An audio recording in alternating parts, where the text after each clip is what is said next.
Hi, welcome back to our channel. This is Shoni and today we are going to learn about a great kingdom that is part of Africa. Straight to the video.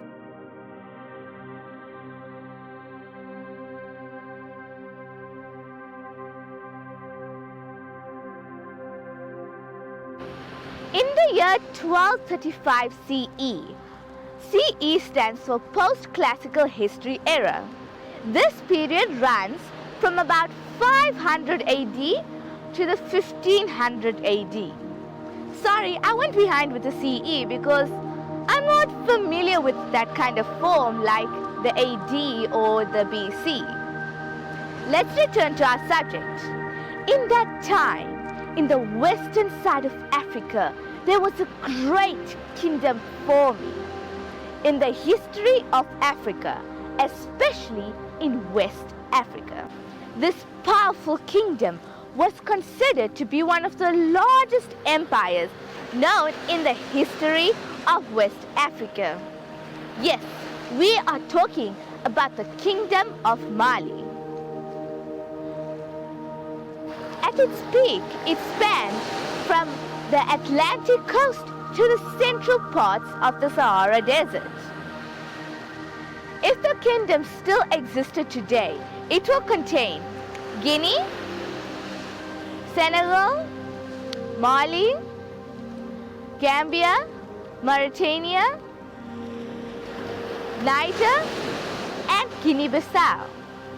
Now you can imagine how big and powerful was this great kingdom. The empire was founded by the legendary King Sundiata and lasted until the early 1600s CE.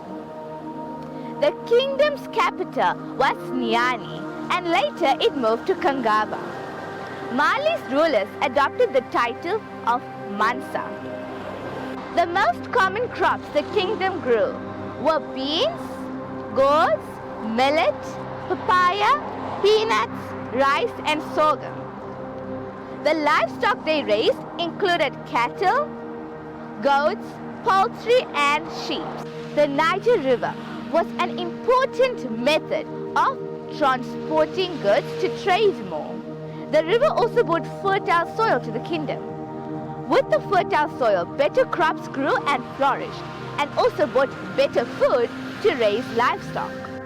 Mali made an enormous empire by conquering neighboring people and demanding tribute from them. Mali's wealth was built on gold and it is still mined today. The empire also earned its wealth from the tax system.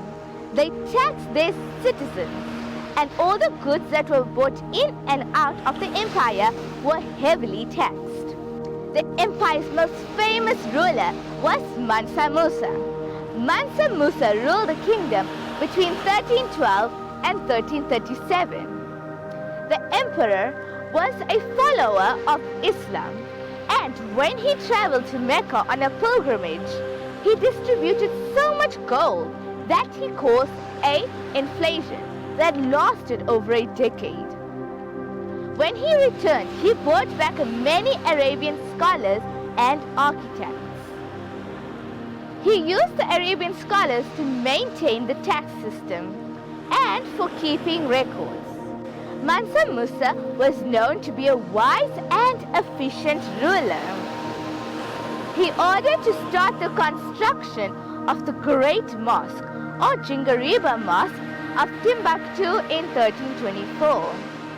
The mosque shows a mixture of Malayan and Middle East architecture. The majestic mosque was a center of learning as well as a place of worship. Timbuktu was founded around in the 1100 AD by the nomadic people. It became part of the Mali Empire in the late 13th century. Mansa Musa also built the Sankur Madrasa, which subsequently became one of the greatest centers for learning in the Islamic world and the greatest library in Africa at that time. This later transformed into the University of Sankur. The University of Sankur covered subjects like Islamic theology, mathematics, medicine, astronomy, history, and much more. He made Timbuktu his capital because it was an ideal trading center. It was the end of the camel caravan route that linked the sub-Saharan Africa to North Africa and Arabia. It was also a meeting point in the desert, which was nearby mines to trade for gold. On the northern part of Africa is a huge and vast desert, the Sahara Desert. There are only a few roads in the desert, and the loose sand make it difficult for people to walk in. The camels have wide feet. Their wide feet help them to walk across the sand smoothly for long distances. The camels are also known as the ships of the desert. When Arab Muslim traders traveled to West Africa to trade goods, they also brought their religion with them. They traveled in camel caravans, which is a large group of camels. They traveled in this because they would be safe from the attack by robbers. Islam required Muslims to be literate, so they were able to keep written records of their trades, which then helped their administrations to be more efficient and helped them maintain their successful businesses. The Kingdom of Mali adopted the Muslim religion. The spread of Islam was through international traders, not from wars. The wealth of ancient Mali was based on trade, especially the trans-Saharan trade. The countries around the Mediterranean Sea and the Arab countries wanted gold to make coins. The Kingdom of Mali was rich in gold but needed salt. Swords, iron, copper, cloth, silk, and horses were brought into the empire and traded for slaves, ivory, and ostrich feathers. The king of Mali kept all the gold nuggets, which then only left gold dust to be traded. Slavery has been part of the human history, a very dark part of the human history. It has been existed for many centuries in that time. In the marketplaces of Timbuktu, slaves were often sold. Criminals and prisoners were also sold as slaves.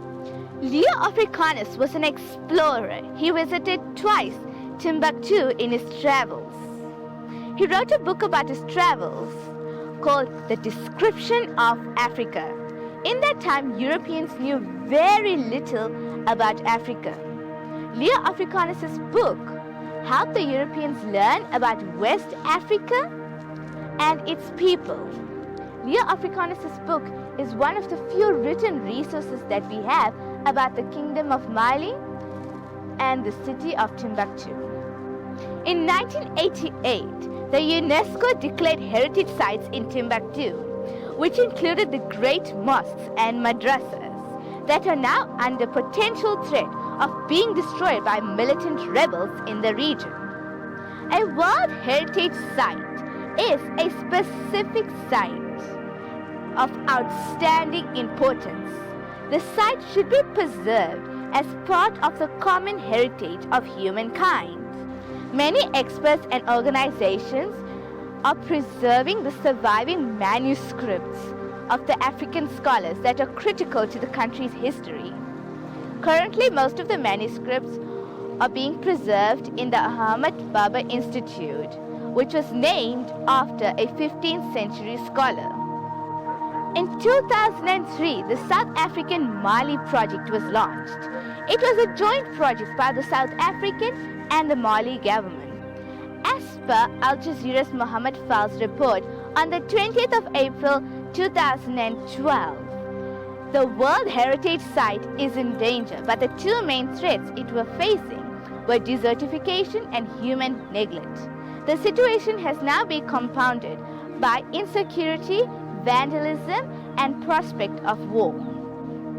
I hope you understood about the history of the Kingdom of Mali and the city of Timbuktu. If you enjoyed this video, then please like, share and subscribe to my YouTube channel. Till then, stay tuned to my channel. Bye-bye.